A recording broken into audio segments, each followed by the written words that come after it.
Hello and welcome to our channel. आज की इस वीडियो में हम क्लास 11 का एक इम्पॉर्टेंट चैप्टर स्टार्ट करने वाले हैं जिसका नाम है ऑसिलेशंस। तो ऑसिलेशन चैप्टर जो है उसको हम वन शॉट में कवर करेंगे। बहुत छोटा सा चैप्टर है, इसके कुछ इंपॉर्टेंट टॉपिक्स हैं उनको हम देख लेते हैं। तो ऑसिलेशन चैप्टर में हमें क्या पढ़ना है? बेसिकली हमें पढ़ना है पीरियोडिक मोशन, हमें पढ़ना है ऑसिलेटरी मोशन और हमें पढ़ना है एसएचएम। ठीक, ये तीनों मोशन किस टाइप के होते हैं? बेसिकली इस चैप्टर में हमें जो ध्यान देना है वो किस पे देना है? एसएचएम पे। एसएचएम पे ही पूरा चैप्टर है। तो एसएचएम है क्या उसको बहुत अच्छे से समझेंगे। तो सबसे पहले देखते हैं हम कि पीरियोडिक मोशन क्या है। पीरियोडिक मोशन एक ऐसा मोशन होता है जो खुद को एक रेगुलर इंटरवल ऑफ टाइम के बाद रिपीट करे। फॉर एग्जाम्पल, सन के चारों तरफ अर्थ घूम रही है तो एक पर्टिकुलर इंटरवल ऑफ टाइम के बाद वो अपने मोशन को रिपीट कर रही है, तो ऐसा मोशन को क्या बोलते हैं? Periodic motion. ठीक, ये रिपीट करेगी रेगुलर इंटरवल ऑफ टाइम के बाद। ठीक, एग्जाम्पल क्या हो गया? Revolution of earth. अर्थ का जो रिवॉल्यूशन है अराउंड सन, वो भी क्या है? किसका एग्जाम्पल है? पीरियोडिक मोशन का एग्जाम्पल है। या फिर हैंड्स ऑफ अ क्लॉक, अगर एक घड़ी है उसके ये जो हैंड्स हैं ये चल रहे हैं तो ये भी तो पीरियोडिक मोशन ही कर रहे हैं। एक रेगुलर इंटरवल ऑफ टाइम के बाद खुद को रिपीट करते हैं, तो ये भी कैसा मोशन है? पीरियोडिक मोशन है। अब बात करते हैं ऑसिलेटरी मोशन। ऑसिलेटरी मोशन कौन सा होता है? ऑसिलेटरी मोशन कहने को होता तो पीरियोडिक मोशन ही है, लेकिन इसमें एक चीज डिफरेंट होती है। यहाँ पे एक मीन पोजीशन होती है। मीन पोजीशन का मतलब एक फिक्स पोजीशन। एक फिक्स पोजीशन को पकड़ के कोई चीज ऐसे ऐसे ऐसे ऐसे ऐसे ऐसे मूव करेगी, मतलब ऐसे ऐसे मोशन करेगी। तो अगर कोई भी चीज किसी फिक्स पोजीशन के about to and fro motion कर रही है, to and fro, to and fro, to and fro, to and fro, तो ऐसे मोशन को हम बोलते हैं ऑसिलेटरी मोशन। ठीक, इसमें जो मोशन होता है कैसा होता है? To and fro. और किसके अबाउट होगा? अबाउट द मेन पोजीशन या फिर फिक्स पोजीशन। ठीक, इसका example simple pendulum. Simple pendulum में क्या होता है? एक मेन पोजीशन, सिंपल पेंडुलम ऐसे जा रहा है, फिर यहां जा रहा है, फिर यहां जा रहा है, फिर यहां जा रहा है, फिर यहां जा रहा है, फिर यहां जा रहा है। तो सिंपल पेंडुलम किसका एग्जांपल है? ऑसिलेटरी मोशन का एग्जांपल है। अब जो ऑसिलेटरी मोशन है ये भी एक पीरियोडिक मोशन ही है, क्योंकि जो सिंपल पेंडुलम है वो एक रेगुलर इंटरवल ऑफ टाइम के बाद अपने मोशन को रिपीट कर रहा है। ठीक, नेक्स्ट सबसे इंपॉर्टेंट मोशन की तरफ हम बढ़ते हैं जिसका नाम है एसएचएम। ये एसएचएम क्या चीज है? तो एसएचएम में क्या होता है? ये एक ऐसा मोशन है जिसमें किसी भी चीज का, किसी भी पार्टिकल का जो डिस्प्लेसमेंट होगा, क्या होगा? डिस्प्लेसमेंट, वो डायरेक्टली प्रोपोर्शनल होगा एक्सेलरेशन के। ठीक, उसमें कितना डिस्प्लेसमेंट हो रहा है तो उस डिस्प्लेसमेंट की वजह से जो एक्सेलरेशन होगा उस पर डायरेक्टली डिपेंडेंट होगा। और ये जो एक्सेलरेशन और डिस्प्लेसमेंट होंगे दोनों अपोजिट डायरेक्शन में होंगे। तो ऐसे हम लिख सकते हैं a is directly proportional to minus x. ये कंडीशन जहां भी आपको देखने को मिल जाए समझ लो वो कौन सा मोशन है? एसएचएम। समझते हैं उसको। हमने सिंपल पेंडुलम ले लिया, इसका परफेक्ट एग्जाम्पल क्या है? Simple pendulum. ठीक, तो सिंपल पेंडुलम क्या करेगा? सपोज मैंने सिंपल पेंडुलम को हाथ से पकड़ के ऐसे मूव कराया, तो मैंने ऐसे डिस्प्लेसमेंट कराया। अब जब मैं इसे छोड़ूंगा तो ये इस डायरेक्शन में मूव करेगा। जब मूव करेगा इसकी वेलोसिटी इंक्रीज या डिक्रीज होगी, चेंज होगी मतलब, तो वहां क्या होगा? एक्सेलरेशन। तो इस डायरेक्शन में डिस्प्लेसमेंट हो रहा है, इस डायरेक्शन में एक्सेलरेशन हो रहा है, तो दोनों अपोजिट डायरेक्शन में हो रहे हैं। और एक और चीज, आप जितना ज्यादा डिस्प्लेस कराओगे उतना ज्यादा एक्सेलरेशन इसमें होगा। इतनी दूर से छोड़ोगे थोड़ी दूर जाएगा, ज्यादा दूर से छोड़ोगे तो ज्यादा दूर जाएगा। इसीलिए एक्सेलरेशन डायरेक्टली प्रोपोर्शनल किसके होता है? डिस्प्लेसमेंट के। और दोनों कैसे होंगे? अपोजिट डायरेक्शन में। तो जहां भी आपको a is directly proportional to minus x मिल जाए, समझ लो वो कौन सा मोशन है? एसएचएम।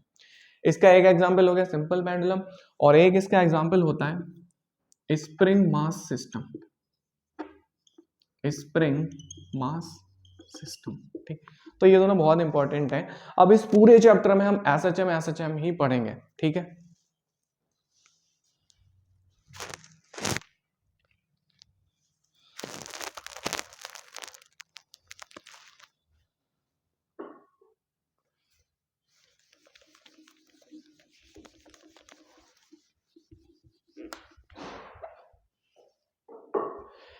एसएचएम से रिलेटेड एक इम्पॉर्टेंट चीज़ है जो मैं आपको बताना चाहता हूँ, वो क्या है कि अगर कोई भी पार्टिकल एसएचएम में मूव कर रहा है, कोई भी पार्टिकल अगर एसएचएम में मूव कर रहा है तो वो साइन कर्व को या फिर कोसाइन कर्व को फॉलो करेगा, ये मैंडेटरी है। ठीक, अगर कोई भी पार्टिकल एसएचएम में मूव कर रहा है तो वो फॉलो करेगा, क्या फॉलो करेगा, साइन कर्व या फिर कोसाइन कर्व। कहने का मतलब ये है कि पार्टिकल ऐसे ऐसे मूव करेगा, ठीक, एक बार अपोजिट डायरेक्शन में, एक बार दूसरे डायरेक्शन में। ठीक, तो पॉजिटिव नेगेटिव, पॉजिटिव नेगेटिव, जैसे कि सिंपल पेंडुलम में होता है, एक बार यहाँ, एक बार यहाँ, एक बार यहाँ, एक बार यहाँ, वैसे ही एक बार पॉजिटिव, एक बार negative, positive negative, positive negative. तो ये कैसा कर्व है, ये साइन कर्व है, जीरो से स्टार्ट हो रहा है तो साइन कर्व है। ऐसे ही कॉस कर्व भी होता है, कॉस कर्व कहाँ से स्टार्ट होगा, यहाँ से। दोनों कर्व्स में क्या सिमिलरिटी है कि दोनों एक बार पॉजिटिव एक बार नेगेटिव हो रहे हैं, मतलब alternatively they are changing their positions. ठीक है, डिस्प्लेसमेंट में जो हो रहा है वो कैसा हो रहा है, अल्टरनेट हो रहा है। तो इन दोनों में से कोई से भी कर्व को फॉलो करेगा कोई भी पार्टिकल, अगर वो एसएचएम में मूव कर रहा है। ये बहुत इंपॉर्टेंट कंडीशन है, ठीक है, नोट कर लीजिए इसे।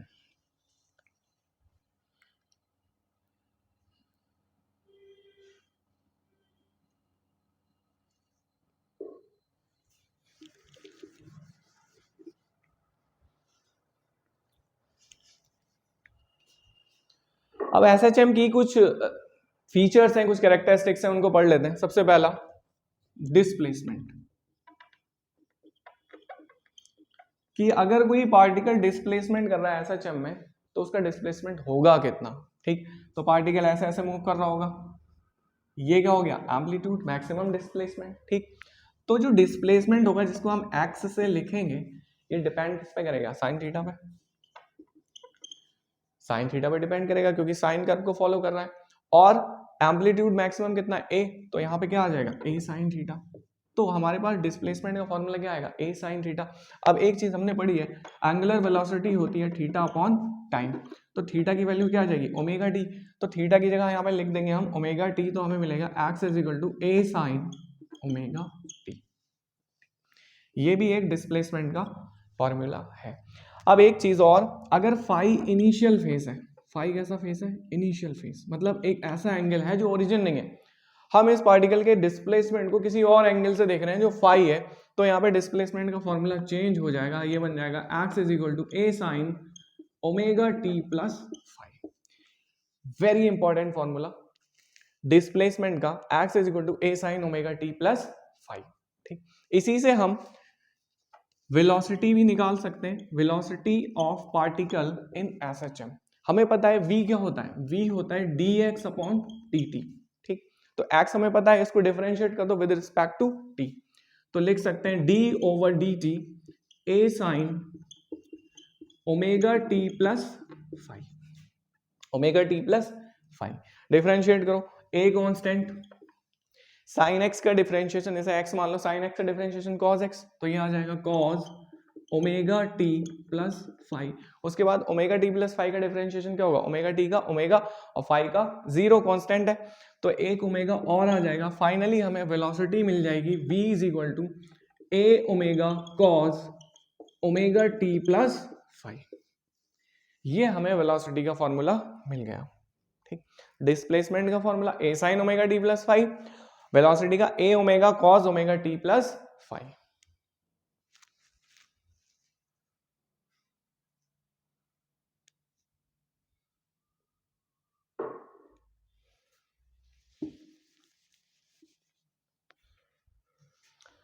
इसी में हम चाहें तो एक्सेलरेशन का फॉर्मूला भी निकाल सकते हैं।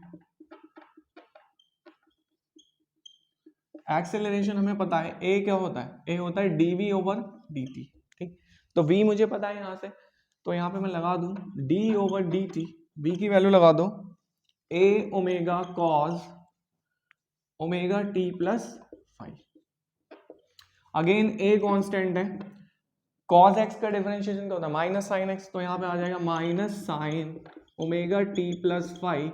ओमेगा टी प्लस फाइव का डिफरेंशिएशन होगा ओमेगा, तो ये बाहर चला जाएगा, एक ओमेगा पे ऑलरेडी यहाँ पे है, तो हमें एक्सेलरेशन का फॉर्मूला मिलेगा minus a omega square minus omega square a sine omega T plus 5। ठीक, अगर मैं ध्यान से देखूं तो a sine omega T plus 5 क्या है? A sine omega T plus 5 क्या है?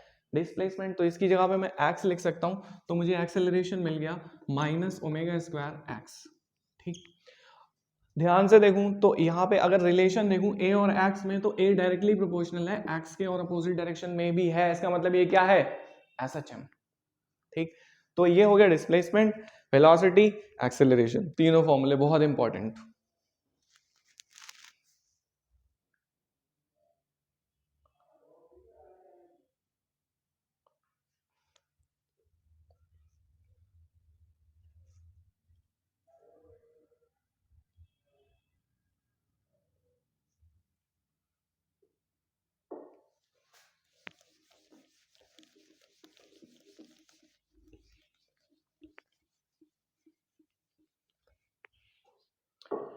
एक्सेलरेशन का मुझे फॉर्मूला मिला, acceleration minus omega square x.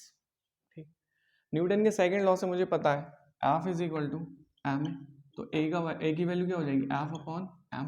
तो यहाँ पे मैं लिख दूँ F upon m minus omega square x. F की जगह पे मैं लिख सकता हूँ minus k x, work energy के चैप्टर से। This is upon m is equal to minus omega square x, x से एक्स माइनस से माइनस कैंसिल, तो ओमेगा की वैल्यू मुझे मिलेगी omega square is equal to k upon m, omega is equal to under root k upon m. This is a very important relation. Omega की value कितनी है? Under root k upon m. एक और relation मुझे मिला, a is equal to minus omega square x. ये आगे use होगा, इसको हमने साइड से लिख लिया। ठीक, तो ये भी इंपॉर्टेंट रिलेशंस हैं।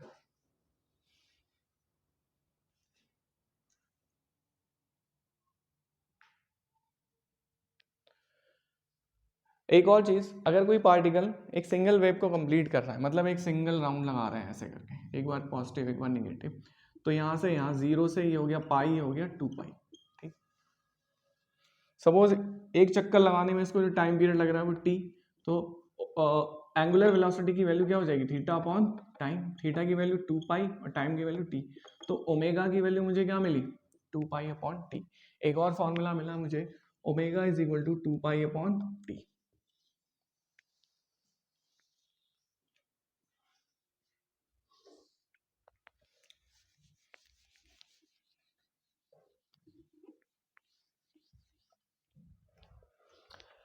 नेक्स्ट टॉपिक की तरफ बढ़ते हैं, हम बढ़ते हैं types of oscillations. Types of oscillations, types of oscillation की बात करूं तो ऑसिलेशन 3 टाइप के होते हैं। पहला होता है हमारा फ्री ऑसिलेशन, फ्री ऑसिलेशन।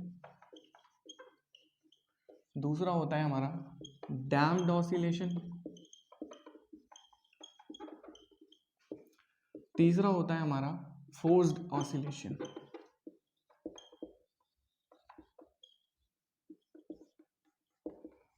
तीनों क्या होते हैं, तीनों को इजीली समझ लेते हैं क्या होते हैं। देखो, फ्री ऑसिलेशन का मतलब एक ऐसा ऑसिलेशन जिसमें no loss of energy, no loss of energy और एम्पलीट्यूड कैसा रहे? कांस्टेंट।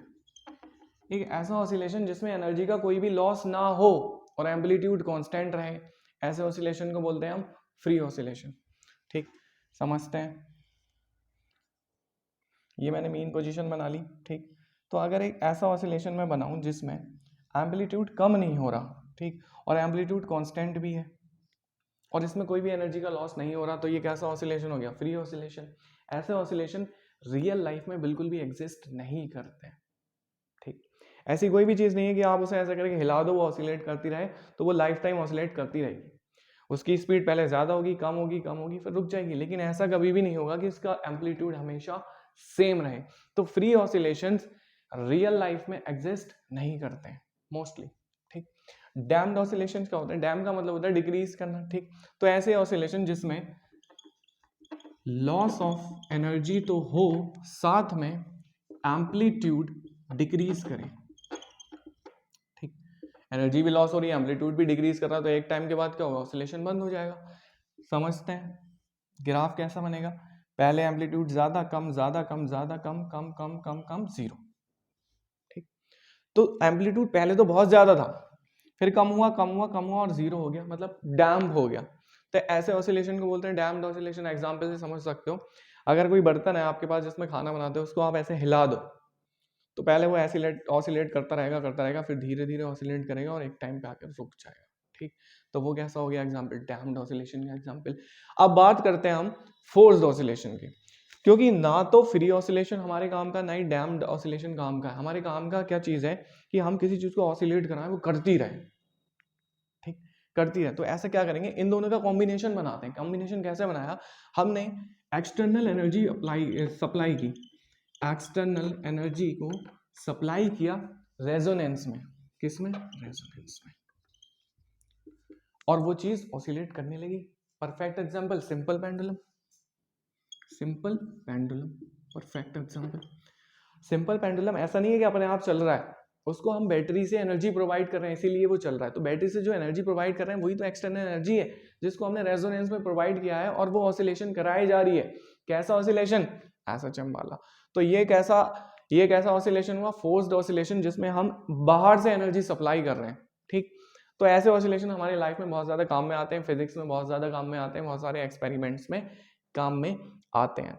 ठीक है, तो फोर्स्ड ऑसिलेशन का एग्जांपल क्या हो गया, सिंपल पेंडुलम।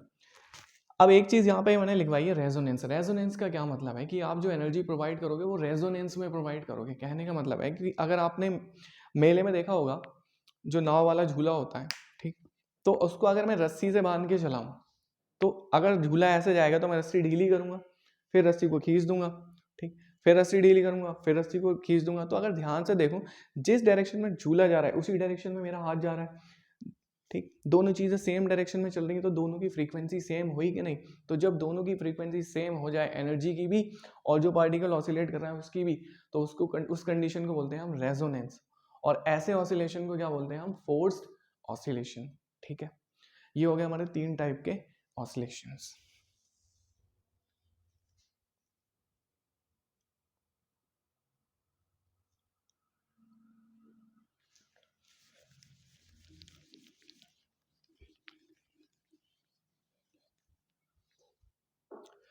नेक्स्ट टॉपिक हम बात करते हैं energies of a particle, energies of particle in SHM.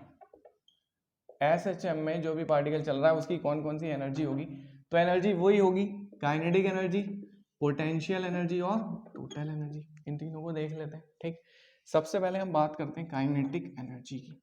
Kinetic energy हमें पता है क्या होता है, हाफ एम बी स्क्वायर। ठीक, बी का फॉर्मूला हम ऑलरेडी निकाल चुके हैं। बी का फॉर्मूला क्या होता है, हाफ एम बी हम क्या निकाल चुके हैं, a omega cos omega T plus five, ये अभी हम कैलकुलेट कर चुके हैं, और इसका भी क्या है, स्क्वायर। ठीक, तो मैं लिख सकता हूँ half m a square omega square cos square omega T plus five. ठीक, ऐसे करके लिख सकता हूँ मैं। अब मुझे पता है sign square theta plus cos square theta क्या होता है, 1। तो अगर मैं कॉस स्क्वायर थीटा की वैल्यू निकालूं तो 1 माइनस साइन स्क्वायर थीटा आएगा। ठीक, तो यहाँ पे ये कॉस स्क्वायर थीटा है, इसको मैं थीटा मान लूँ तो ये कॉस स्क्वायर थीटा हो गया। इसकी जगह पे मैं क्या लगा दूंगा, 1 माइनस साइन स्क्वायर थीटा। ठीक, तो half m a square omega square bracket 1 minus sine square omega T plus 5, 1 minus sine square theta हमने लगा दिया। अब आप क्या करो, हाफ एम ओमेगा स्क्वायर इधर ले लो, इस ए को ए स्क्वायर को अंदर ट्रांसफर कर दो, तो पहले 1 से मल्टीप्लाई होगी, क्या बन जाएगा, ए स्क्वायर। ठीक, फिर इससे ए स्क्वायर की मल्टीप्लाई होगी तो minus a square sine square omega T plus 5। अब ध्यान से देखो, a sine omega T plus 5 क्या होता है, डिस्प्लेसमेंट एक्स, लेकिन यहाँ पे स्क्वायर लगाए तो क्या लिख देंगे हम, एक्स स्क्वायर लिख देंगे। तो काइनेटिक एनर्जी मिल जाएगी हमें half m omega square bracket a square minus x square. ये आ गया हमारा काइनेटिक एनर्जी का formula, half m omega square bracket a square minus x square. ठीक, तो अगर ध्यान दो कोई भी सिंपल पेंडुलम है, तो मैंने अगर ये मीन पोजीशन है, यहाँ से उसे रोटेट कराया, मतलब इस यहाँ से उसे ऑसिलेट कराया, तो वह ऐसे जाएगा, जाके रुक जाएगा। तो मतलब यहाँ से जब चला तो मैक्सिमम काइनेटिक एनर्जी लेके चला, जब यहाँ पे पहुंचेगा तो काइनेटिक एनर्जी जीरो। तो मीन पोजीशन पे काइनेटिक एनर्जी कैसी होती है, मैक्सिमम, और एक्सट्रीम पोजीशन पे कैसी होती है, जीरो। ठीक, तो इसको देख लेते हैं। अगर मैं मीन पोजीशन की बात करूं तो मीन पोजीशन पे डिस्प्लेसमेंट कुछ भी नहीं होगा, जीरो होगा, तो एक्स की वैल्यू जीरो। जब यहाँ पे जीरो रखोगे तो काइनेटिक एनर्जी का आपको फॉर्मूला क्या मिलेगा, half m omega square a square. और ये जो काइनेटिक एनर्जी होगी कैसी होगी, मैक्सिमम। काइनेटिक एनर्जी आपको मैक्सिमम मिलेगी कहाँ पे, मीन पोजीशन पे। अब बात करते हैं एक्सट्रीम पोजीशन की। एक्सट्रीम पोजीशन पे क्या होगा, डिस्प्लेसमेंट मैक्सिमम होगा, तो एक्स इक्वल टू ए हो जाएगा। जैसे ही आप यहाँ पे एक्स का ए रखोगे तो ए square minus a square zero, सब जीरो, तो काइनेटिक एनर्जी क्या मिलेगी, जीरो। ठीक, तो मेन पोजीशन में kinetic energy maximum, extreme position पे जीरो।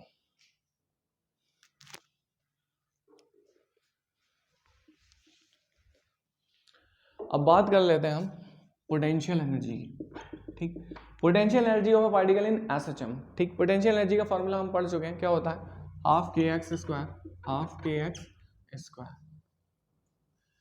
के की वैल्यू अगर मैं इस फॉर्मूले से निकालूं तो ओमेगा स्क्वायर एम हो जाएगी। के की वैल्यू कितनी हो जाएगी, ओमेगा स्क्वायर एम। तो मुझे मिल जाएगा के की वैल्यू मिलेगी ओमेगा स्क्वायर एम। तो इसकी वैल्यू को यहाँ पे पुट कर दूं तो पोटेंशियल एनर्जी मिल जाएगी हाफ एम के की जगह omega square m x square. ये हो गई पोटेंशियल एनर्जी का फॉर्मूला। अगर मैं मीन पोजीशन की बात करूं तो एक्स कितना होगा, जीरो, कोई भी डिस्प्लेसमेंट नहीं होगा, तो एक्स जीरो सब जीरो, तो पीई कितना हो जाएगा, जीरो। मीन पोजीशन पे पोटेंशियल एनर्जी जीरो।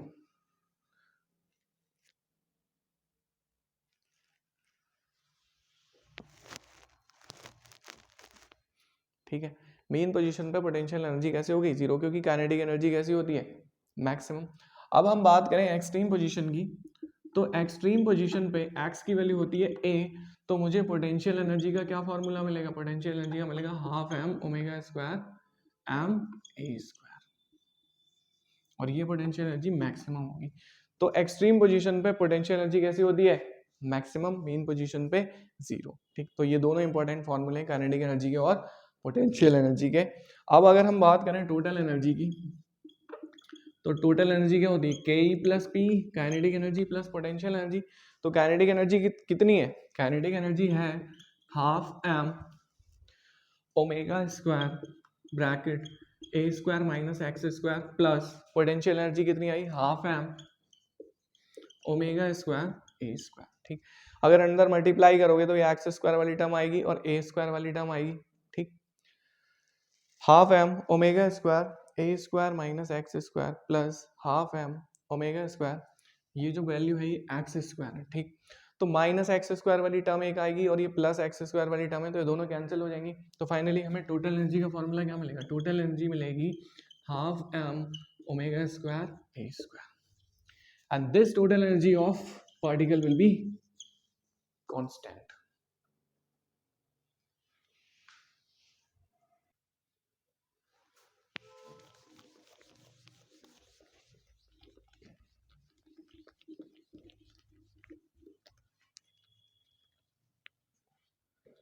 अब अगर मैं इन सारी एनर्जीज, तीनों एनर्जीज का ग्राफ बनाऊं, ठीक है, ग्राफ बनाऊं तो ग्राफ कैसे बनेगा, तो देखो ग्राफ कैसे बनेगा। हमने देखा कि काइनेटिक एनर्जी, पोटेंशियल एनर्जी और टोटल एनर्जी के फॉर्मूले में एक्स स्क्वायर का टर्म आ रहा है। एक्स स्क्वायर का टर्म का मतलब क्वाड्रेटिक है। क्वाड्रेटिक जब भी कोई चीज़ होती है तो उसका ग्राफ कैसा बनता है, पैराबोलिक। ठीक, तो ये मान लो दो एक्सट्रीम पोजीशन है, ये एक्सट्रीम पोजीशन है और यहाँ पे हम मान लेते हैं this is the mean position. ये मीन पोजीशन हुई, एक्सट्रीम पोजीशन ऐसे ऑसिलेट कर रहा है। ठीक, तो हमने कैलकुलेट किया कि काइनेटिक एनर्जी एक्सट्रीम पोजीशन पे कैसी होती है, जीरो, मीन पोजीशन पे मैक्सिमम। तो ग्राफ कैसा बनेगा, पैराबोलिक, ऐसा, सही है, ऐसा बनेगा। अब अगर मैं बात करूं पोटेंशियल एनर्जी की, तो जो एक्सट्रीम पॉइंट्स पे कैसी होती है, मैक्सिमम, और मीन पोजीशन पे जीरो, तो पोटेंशियल एनर्जी का ग्राफ बनेगा ऐसा, ये भी पैराबोलिक। टोटल एनर्जी का ग्राफ कैसा होगा, कांस्टेंट, तो टोटल एनर्जी का ग्राफ जो बनेगा वो ये बनेगा, सही है। तो ये हो गया हमारा काइनेटिक एनर्जी, पोटेंशियल एनर्जी, और ये हो गया टोटल एनर्जी। तो तीनों ग्राफ ये हो गया, तीनों ग्राफ बहुत ज्यादा इंपॉर्टेंट है।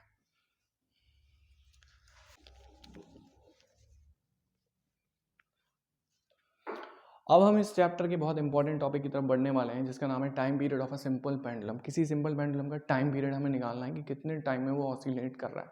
ठीक, तो इसको ध्यान से देखते हैं। देखो, मैंने एक रिजिड सपोर्ट ले ली। रिजिड सपोर्ट लेने के बाद मैंने एक सिंपल पेंडुलम लिया। ये एक बॉब है जिसका मास है m। मैंने इसे बहुत छोटे से एंगल से डिस्प्लेस करा दिया, बहुत छोटे से एंगल थीटा से डिस्प्लेस करा दिया। तो सपोज ये यहाँ पे आ गया, सही है। तो इसका मास है, तो इसका वेट कहाँ एक्ट करेगा, डाउनवर्ड mg। अब इस mg के दो कंपोनेंट हो जाएंगे, एक कंपोनेंट ये, एक कंपोनेंट ये, इसी के डायरेक्शन में। ठीक, तो अगर ये स्ट्रेट लाइन में मान लूँ, स्ट्रेट लाइन में मान लूँ, तो अगर ये एंगल थीटा है तो ये भी थीटा होगा कि नहीं, बिल्कुल होगा। ठीक, ये कंपोनेंट बन जाएगा, थीटा वाला बन जाएगा mg cos थीटा, ये बनेगा mg sin थीटा, सही है।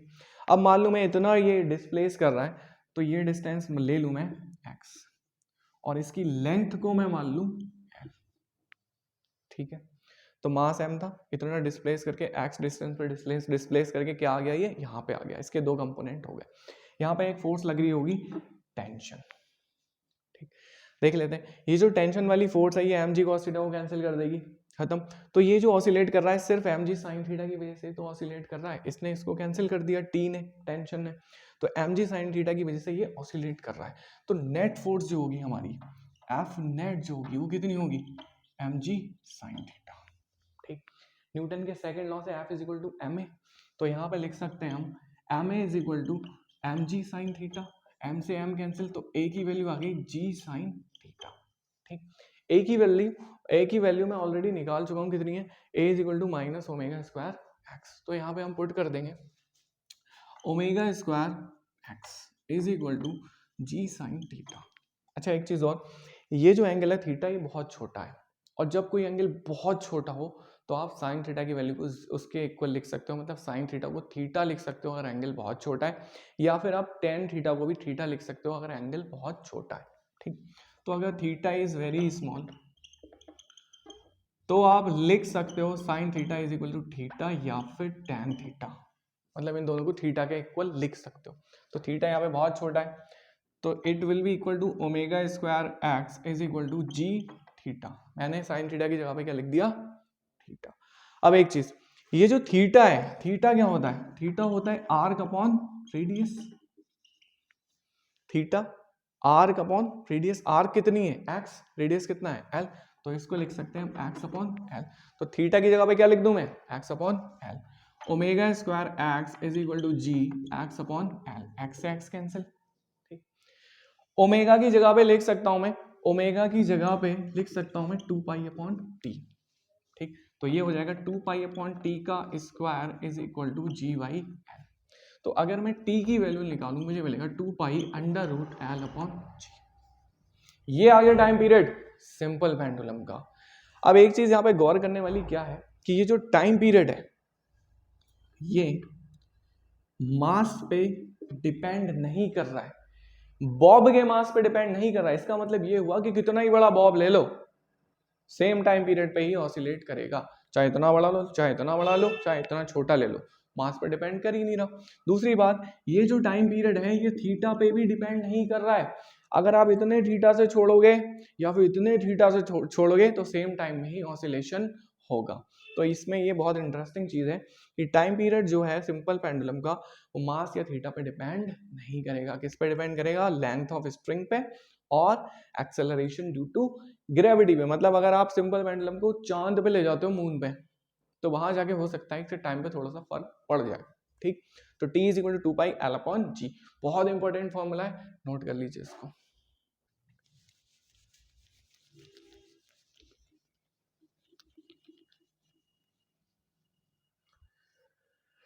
हम अपने चैप्टर के लास्ट टॉपिक की तरफ बढ़ते हैं, spring mass system. Spring mass system, spring mass system का टाइम पीरियड निकालेंगे और यहीं पे हमारा चैप्टर फिनिश हो जाएगा। ठीक, तो मैंने एक रिजिड सपोर्ट ले ली, इससे मैंने एक स्प्रिंग को बांध दिया ऐसे करके, इसमें एक मास लटका हुआ है और मैंने इसके नीचे एक फोर्स लगा दी। ठीक है, तो फोर्स क्या होगी, force is equal to minus k x होगी कि नहीं, वर्क एनर्जी चैप्टर। ठीक, F is equal to minus k x. अब एफ सेकंड लॉ से क्या होता है न्यूटन के, एम है, तो ये हो गया माइनस के एक्स। ठीक, हम ऑलरेडी पढ़ चुके हैं, क्या पढ़ चुके हैं, हम पढ़ चुके हैं कि जो एक्सेलरेशन होता है वो क्या होता है, माइनस ओमेगा स्क्वायर एक्स, इसी चैप्टर में पढ़ा है हमने। तो लिख सकते हैं m minus omega square x is equal to minus k x. तो माइनस से माइनस कैंसिल, एक्स से एक्स कैंसिल। तो अगर मैं ओमेगा स्क्वायर की वैल्यू निकालूं तो के अपॉन एम, या फिर ओमेगा की वैल्यू निकालूं तो under root k upon M. और एक इंपॉर्टेंट चीज, मैं ओमेगा को क्या लिख सकता हूँ, 2 पाई अपॉन टी। तो इसको मैं लिख सकता हूँ 2 pi upon T is equal to under root k by m. तो फाइनली अगर मुझे टाइम पीरियड चाहिए तो टी की वैल्यू क्या आ जाएगी, 2 pi under root k upon. This is the time period of spring mass system, कि आपने किसी स्प्रिंग से किसी मास को लटका के उस पर फोर्स लगाया तो वो ऐसे ऐसे ऑसिलेट करेगा एसएचएम में। तो उसका जो टाइम पीरियड होगा कितना होगा, 2 पाई के अपॉन एम, जहां पे के क्या है स्प्रिंग कांस्टेंट और एम क्या है मास। ठीक, एक चीज यहाँ पे जो टाइम पीरियड है इसका वो मास पे डिपेंड कर रहा है, सिंपल पेंडुलम में नहीं कर रहा था। तो ये एक इंपॉर्टेंट चीज है। तो यहाँ पे हमारा ये चैप्टर यहाँ पे खत्म होता है। इसके सारे इंपॉर्टेंट टॉपिक्स को हमने बहुत ही इजी लैंग्वेज में कवर किया, बहुत ही छोटी लैंग्वेज में कवर किया। ये सारे बहुत इंपॉर्टेंट टॉपिक्स हैं इस चैप्टर के।